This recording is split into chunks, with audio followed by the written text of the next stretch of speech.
Welcome sa Cloudy Movie Recap. Ang pelikulang ikukwenyo natin ngayon ay ang Harold and the Purple Crayon.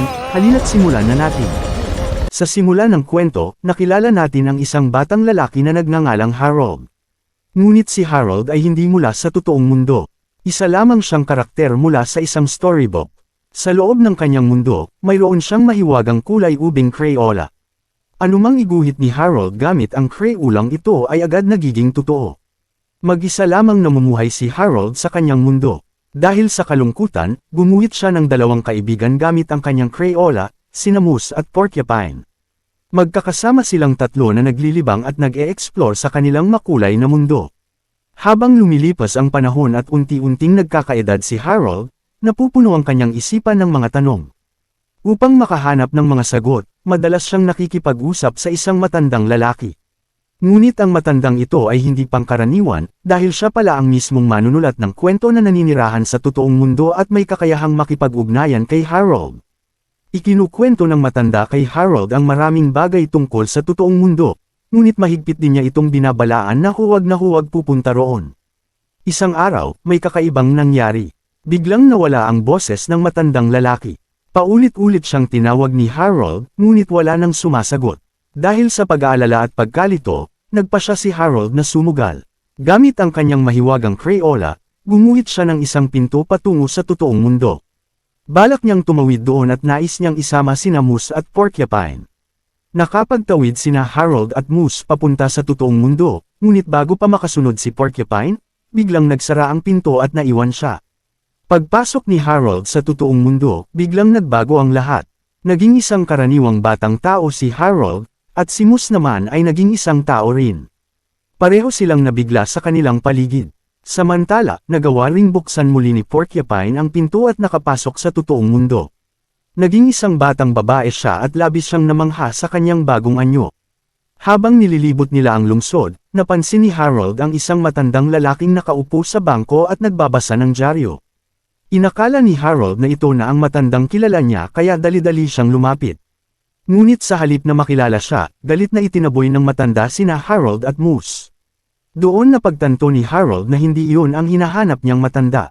Determinado pa rin siyang maghanap, kaya gumuhit siya ng bisikleta gamit ang Crayola at magkasama silang naglibot ni Moose sa lungsod. Sa susunod na eksena, nakilala natin ang isang batang lalaki na nagngangalang Mel, na naglalakbay sakay ng kotse kasama ang kanyang ina na si Terry. Bigla silang nabangga nina Harold at Moose. Sa kabutihang palad, walang nasaktan, ngunit nasira ang isa sa mga gulong ng kotse. Pagod at inis na si Terry, ngunit lumapit si Harold upang tumulong. Gamit ang kanyang mahiwagang Crayola, gumuhit siya ng bagong gulong at agad na naayos ang kotse. Labis na nagulat si Mel, habang si Terry naman ay lubos na nagpasalamat at pumayag na isakay sina Harold at Moose. Habang nasa biyahe, ipinaliwanag ni Harold na naghahanap siya ng isang matandang lalaki at wala siyang kakilala sa lungsod. Dahil hindi alam ni Terry at Mel na karakter lamang sina Harold at Moose mula sa kwento, inakala nilang ang matandang hinahanap ni Harold ay ang kanyang ama. Dahil sa awa, pinayagan ni Terry si Harold na manatili sa kanilang bahay para sa gabi. Kinagabihan, nag-usap sina Harold at Mel at nalaman ni Harold na mahilig gumuhit si Mel ng mga kakaibang nilalang mula sa kanyang imahinasyon. Nalaman din ni Harold na namatay na ang ama ni Mel, kaya palaging malungkot ang kanyang ina. Naantig si Harold sa kwento ni Mel at nangakong tutulungan siya. Mabilis na naging magkaibigan ang dalawa. Ibinunyag ni Harold ang katotohanan tungkol sa kanyang mahiwagang Crayola at pinagamit ito kay Mel. Sa sobrang tuwa, gumuhit si Mel ng isang lumilipad na nilalang, ngunit biglang nabuhay ang iginuhit at sinimulang atakihin sila. Sa takot, napilitan silang tumakbo upang iligtas ang kanilang mga sarili. Samantala, sa kabilang bahagi ng lungsod, makikita si Porcupine na desperadong naghahanap kay Harold. Habang naghahanap, aksidente siyang pumasok sa isang bahay, ngunit agad na nagkaproblema at napilitang tumakas. Hindi nagtagal, hinabol na siya ng mga pulis. Kinabukasan ng umaga, pagpasok ni Terry sa kusina, laking gulat niya na makita ang 12-12 ng pie sa mesa. Nang tanungin niya si Mel, sinabi nito ang totoo na si Harold ang lumikha ng lahat gamit ang mahiwagang Crayola. Inamin din ni Harold na ginuhitan niya maging ang ilang bahagi ng bahay, ngunit hindi naniwala si Terry. Inakala niyang nagsisinungaling ang dalawang bata at galit niyang inutusan si Harold na umalis ng bahay. Bago umalis, gumawa si Harold ng isang emosyonal na desisyon. Hinati niya sa dalawa ang kanyang mahiwagang Crayola at ibinigay ang kalahati kay Mel bilang tanda ng kanilang pagkakaibigan. Dahil dito, nagpasya si Mel na huwag iwan si Harold at tulungan siyang hanapin ang matandang lalaki. Lubos ang saya ni Harold.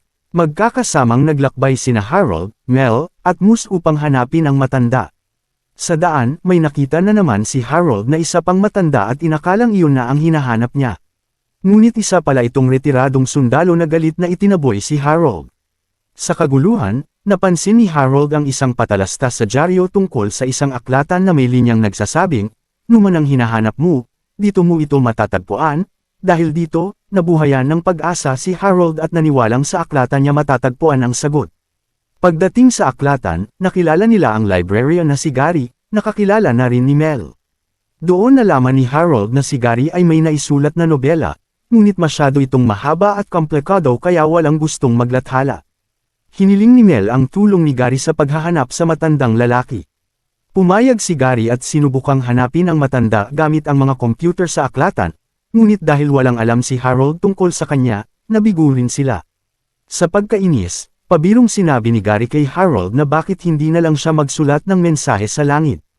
Nagustuhan ito ni Harold at agad niyang isinakatuparan ang ideya. Sa labas ng aklatan, gumuhit siya ng eroplano sa ere at laking gulat ni Gary nang maging totoo ito.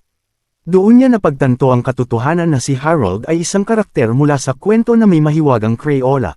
Dahil dito, sinimulan ni Gary na hanapin ang librong pinagmulan ni Harold upang matuntan ang manunulat. Samantala, lumipad sina Harold, Mel, at Moose sa langit sakay ng eroplano. Sa ulap, nagsulat si Harold ng isang malaking mensahe para sa matanda at isinama ang numero ng telepono ng ina ni Mel. Ngunit naging mapanganib ang kanilang paglipad at nagsimulang mawalan ng kontrol ang eroplano. Sa huling sandali, ginamit muli ni Harold ang kanyang Crayola upang iligtas silang tatlo. Sa kabilang banda, biglang nakatanggap si Terry ng sunod-sunod na tawag mula sa iba't ibang matatandang lalaki. Labis siyang nabahala. Samantala, si Mel ay nasa paaralan at binubuli ng ibang mga bata hanggang sa aksidenteng masuntok niya ang isa at magdugo ang ilong nito. Kasabay nito, dumating sina Harold at Moose sa tindahan kung saan nagtatrabaho si Terry. Nang tanungin siya ni Harold kung may tumawag na ba mula sa kanyang matanda, doon napagtanto ni Terry ang katotohanan.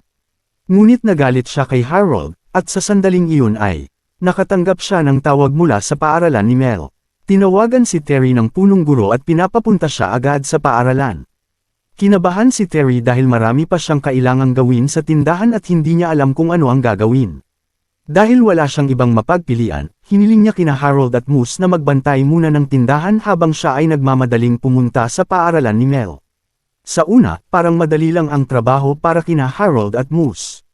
Ngunit habang tumatagal, napagtanto nila na hindi pa sila kailanman nagkaroon ng tunay na trabaho at mas mahirap pala ito kaysa sa inaakala nila. Nainip si Harold at naglibot sa loob ng tindahan. Sa kagustuhang tumulong sa mga mamimili, nagsimula siyang gumuhit ng kung ano-ano gamit ang kanyang mahiwagang Crayola, ngunit nauwi ito sa malaking gulo. Nagkalat ang mga paninda at naging magulo ang buong tindahan. Pagbalik ni Terry at makita ang nangyari, labis siyang nagulat at nadismaya dahil sina Harold at Moose ang naiwan niyang magbantay. Dahil dito, nawalan siya ng trabaho. Agad namang humingi ng tawad si Harold. Nakiusap din si Mel sa kanyang ina na patawarin sila at ipinaalala na hindi naman niya talaga gusto ang trabahong iyon. Dahil sa mga sinabi ni Mel, napatawad din sila ni Terry. Pagkatapos nito, umuwi na sina Harold at Moose kasama sina Mel at Terry. Habang nasa biyahe, napansin ni Harold ang lungkot ni Terry. Upang mapasaya siya, gumuhit si Harold ng isang piano at hinikayat siyang tumugtog. Alam ni Harold na mahilig tumugtog ng piano si Terry, ngunit tumigil siya matapos pumanaw ang kanyang asawa. Habang muling tumutugtog si Terry, unti-unting gamaan ang kanyang pakiramdam. Hindi nagtagal, dumating si Gary at sinabi kay Harold na natuklasan na niya kung nasaan ang matandang lalaki. Ipinaliwanag ni Gary na nahanap niya ang pangalan ng may akda ng aklat na pinagmulan ni Harold, at ang manunulat na iyon ay siya ring matandang kilala ni Harold. Bago pa sila makapag-react, biglang dumating si Porcupine na tumatakbo palayo sa mga pulis. Masayang-masaya siyang muling makita si Harold, ngunit agad dumating ang mga pulis at napagkamalang kasabwat sina Harold at Moose. Lahat sila ay inaresto at dinala sa istasyon ng pulis. Sa istasyon, ginamit ni Harold ang kanyang mahiwagang Crayola upang sirain ang pader ng selda at tulungan silang makatakas. Ang una niyang pinuntahan ay si Mel. Kasama si Mel, gumuhit si Harold ng bisikleta gamit ang Crayola at sabay silang nagtungo sa bahay ng manunulat upang makilala ang matandang lalaki. Pagdating nila roon, nalaman ni Harold ang masakit na katotohanan. Pumanaw na ang matandang lalaki, kaya bigla na lamang itong tumigil sa pakikipag-usap sa kanya. Lubos na nalugmok si Harold sa kalungkutan. Dahil sa matinding lungkot, unti-unting naglaho ang lahat ng kanyang nilikha, kabilang si Moose at Porcupine. Naiwan siyang mag-isa. Habang nasa ganitong kalagayan si Harold, hiniling ni Gary ang mahiwagang Crayola. Walang pag-aalinlangan, ibinigay ito ni Harold. Sa sandaling mapasa kamay ni Gary ang Crayola, agad niyang banihag si Harold. Nang dumating si Mel upang hanapin si Harold, siya rin ay dinakip ni Gary. Pag-alis ni Gary, nakalaya sina Harold at Mel dahil mayroon pa ring kalahati ng mahiwagang Crayola si Mel, ang ibinigay sa kanya ni Harold noon.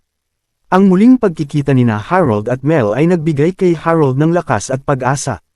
Habang unti-unting bumabalik ang kanyang emosyonal na balanse, nagsimula ring bumalik ang lahat ng kanyang nilikha. Isa-isang nagbalik ang mga ito hanggang sa muling bumalik sina Moose at Porcupine. Di nagtagal, natagpuan nina Harold at Mel si Gary at nagkaroon ng mapanganib na labanan. Sandaling napigilan ni Harold si Gary, ngunit bago pa niya mabawi ang Crayola, may ginawa si Gary na lubhang nakakagulat. Nilunok niya ang Crayola. Pagpasok ng Crayola sa katawan ni Gary, napunta sa kanya ang lahat ng kapangyarihan nito. Kaya na niyang lumikha ng kahit ano gamit lamang ang kanyang mga kamay at imahinasyon. Naging napakalakas ni Gary at binago niya ang sarili upang maging pinakamalakas na karakter mula sa sarili niyang nobela, isang buhay na nilalang ng pantasya. Sa sandaling iyon, dumating si Terry at nasaksihan ang lahat. Doon niya tuluyang naniwala si Mel na totoong may mahiwagang Crayola si Harold na nagbibigay buhay sa mga guhit. Biglang lumitaw ang imahinasyong Dragon Lizard ni Mel upang tulungan sila, ngunit mabilis itong natalo ni Gary. Tuluyang nawala ng kontrol ang kapangyarihan ni Gary. Sa tamang oras, nahanap ni Porcupine ang mahiwagang Crayola ni Harold na nahulog sa labanan. Sa kabila ng hirap, naibalik niya ito kay Harold. Muling hawak ang Crayola, gumuhit si Harold ng isang dambuhalang mahiwagang bubuyog na may natatanging kakayahan. Lumipad ang bubuyog papasok sa bibig ni Gary at nakuha pabalik ang Crayola. Nang mawala ang Crayola sa katawan ni Gary, bumalik siya sa dati at unti-unting hamupa ang kaguluhan. Nang makita ang kanyang kalungkutan, gumawa si Harold ng isang hindi inaasahang bagay. Gumuhit siya ng isang pinto patungo sa mundo ng pantasya ni Gary, ang mundo ng kanyang nobela. Labis ang tuwa ni Gary at nagpasalamat kay Harold, dahil matagal na niyang pinapangarap na mabuhay sa loob ng sarili niyang kwento. Pagpasok ni Gary sa mundo ng pantasya, sinunog ng Dragon Lizard ang pinto upang masigurong hindi na siya makakabalik. Sa loob ng mundo ng pantasya, nakilala ni Gary ang babaeng matagal na niyang gusto. Sa simula, labis ang kanyang saya, ngunit kalaunan ay natuklasan niya ang masakit na katotohanan. Hindi siya mahal ng babae, dahil may mahal itong ibang karakter sa nobela. Matapos ang lahat, binisita ni Harold ang museo ng matandang lalaki kasama ang kanyang mga kaibigan. Doon niya nalaman kung bakit siya nilikha ng matanda. Nakakita rin siya ng mensaheng iniwan para sa kanya na nagsasabing saan man siya mapunta, magbibigay siya ng dahilan para mabuhay ang mga tao at magdadala siya ng kasiyahan sa kanilang mga buhay. Labis na naantig si Harold sa mensahe. Bago magpaalam, binigyan ni Mel si Harold ng isang regalo, isang kahon ng makukulay na Crayola. Nagpaalam si Harold kina Mel at Terry at, kasama sina Porcupine at Moose, bumalik siya sa sarili niyang mundo.